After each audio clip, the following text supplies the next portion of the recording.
Bonjour tout le monde, aujourd'hui on se retrouve pour une vidéo sur Touch Designer.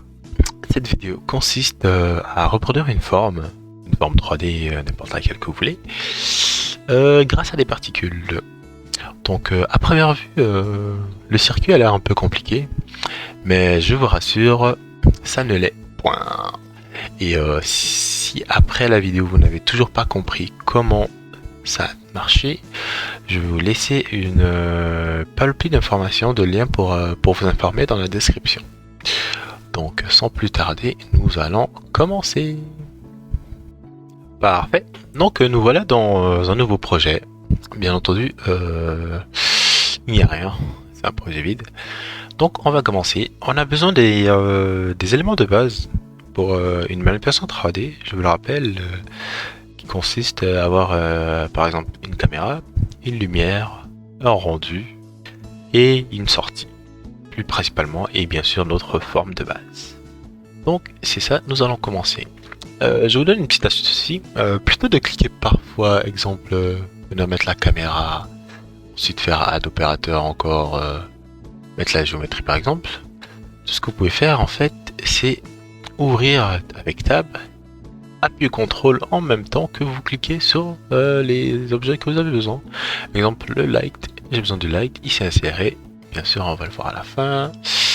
Exemple, j'ai besoin d'une sphère. Je vais aller chercher ma sphère. Je la rentre. J'ai aussi besoin de mon render qui est dans les tops.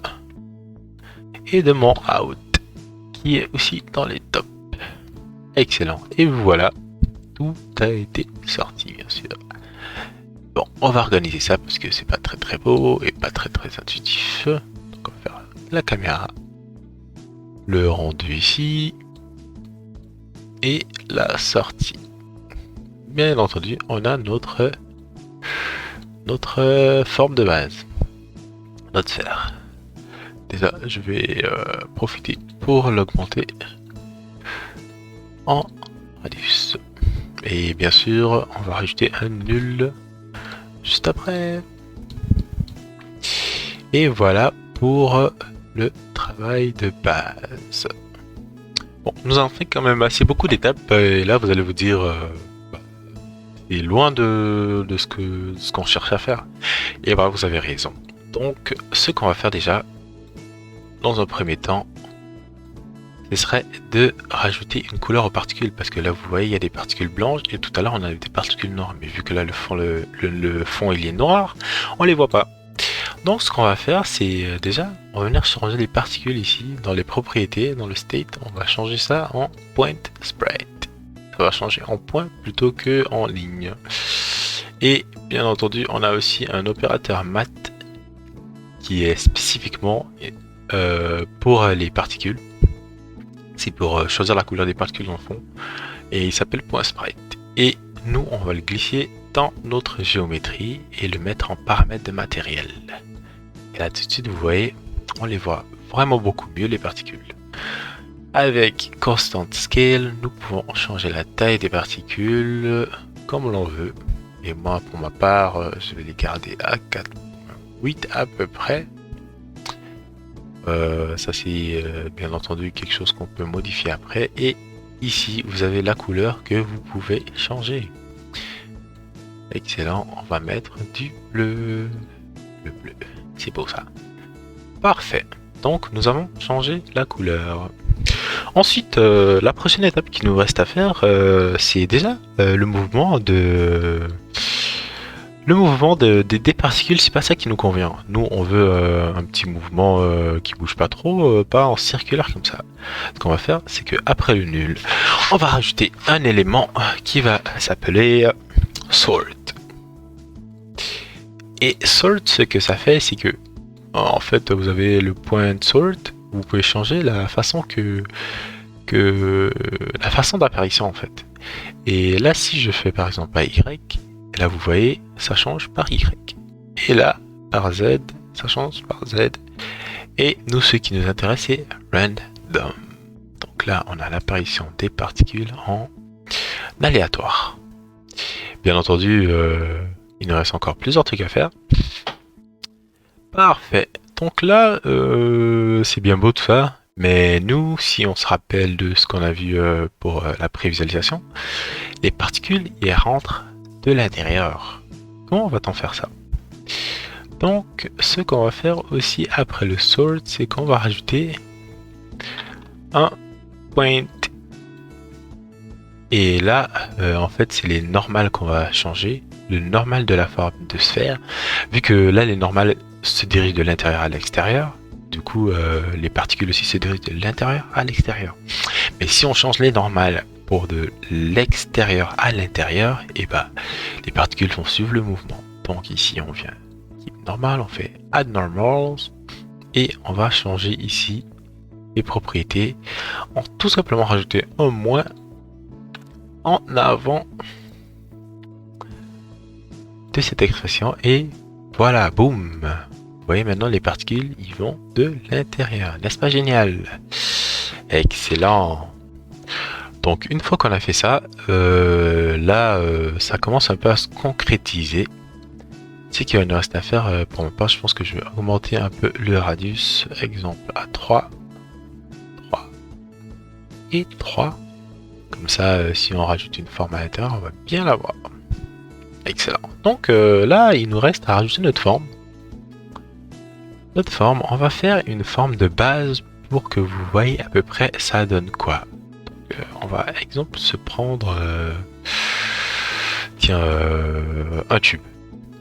On va se prendre un tube et on va lui rajouter une propriété transform pour pouvoir modifier pour le modifier quoi dans le fond.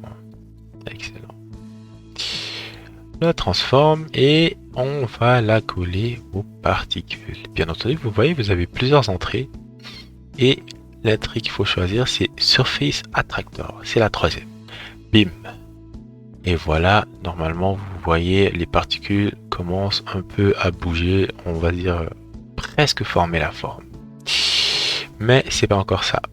Donc voilà. Et de plus aussi, on va rajouter un petit mouvement à la forme parce que sinon voilà la forme elle colle mais c'est pas très intéressant. Donc on va ajouter un mouvement pour la rotation et on a un code spécial sur ça, c'est ABS time T majuscule secondes et on multiplie par 20. Comme ça on va le multiplier par 1. Ah, j'ai dû faire une erreur. ABD, désolé. ABS time seconde.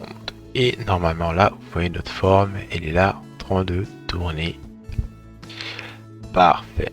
Donc là, nous allons modifier les particules. Parfait. Donc nous avons créé notre forme. Et maintenant, on va paramétrer les particules pour mieux les voir. Parce que là, peut-être que la forme, les particules sont attirées vers la forme, mais on ne voit pratiquement rien. Donc, pour les particules, on a le drag, on a la masse. La masse, c'est quoi? La masse, c'est comment ça se dit? C'est la masse des particules. Donc, si je l'augmente, regardez ce que ça fait. La masse augmente, bien entendu. Et si je descends, la masse descend. Et pourquoi vous voyez que les particules disparaissent comme ça? Vous demandez aussi. Et ça, c'est à cause du live aspect. Et ça, c'est la durée de vie dans le fond en français. Là, pour notre part, on pourrait la mettre à 20 pour la démonstration. Le dragon pourrait l'augmenter. Augmenter la masse plutôt. Et ça commence à faire quelque chose. On va essayer de paramétrer ça pour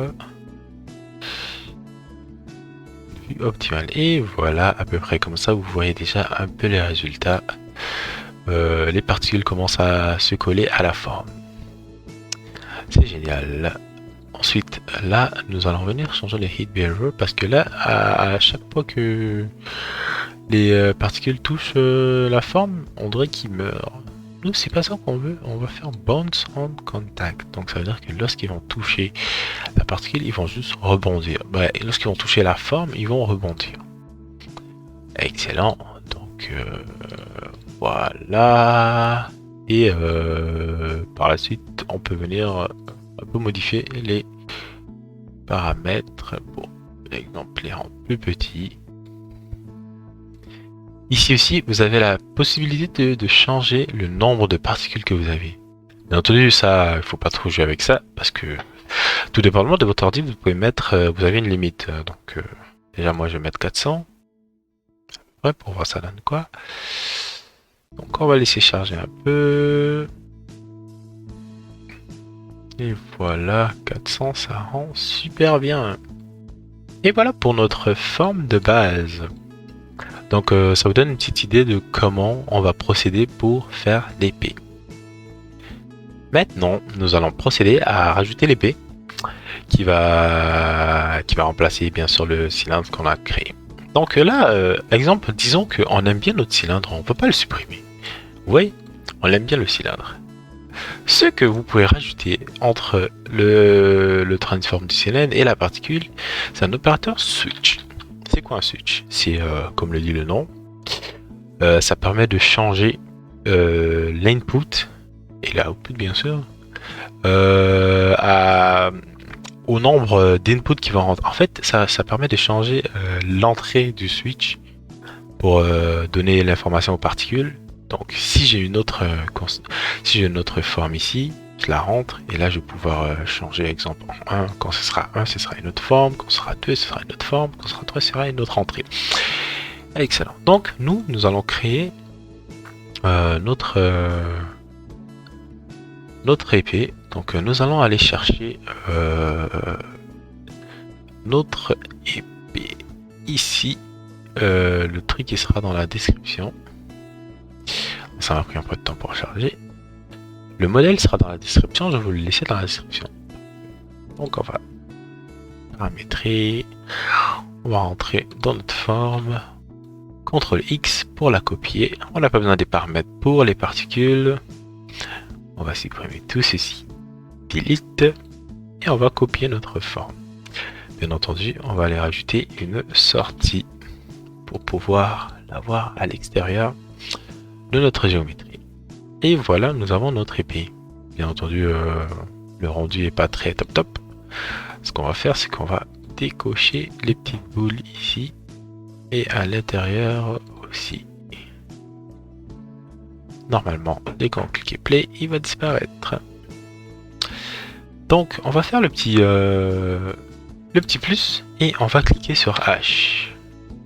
Ah, j'ai sûrement désactivé quelque chose à l'intérieur. Pardonnez-moi. Hop là. Et on revient ici.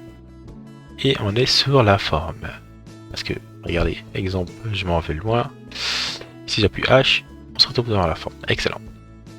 Donc là, on va aller rajouter une propriété. Transform.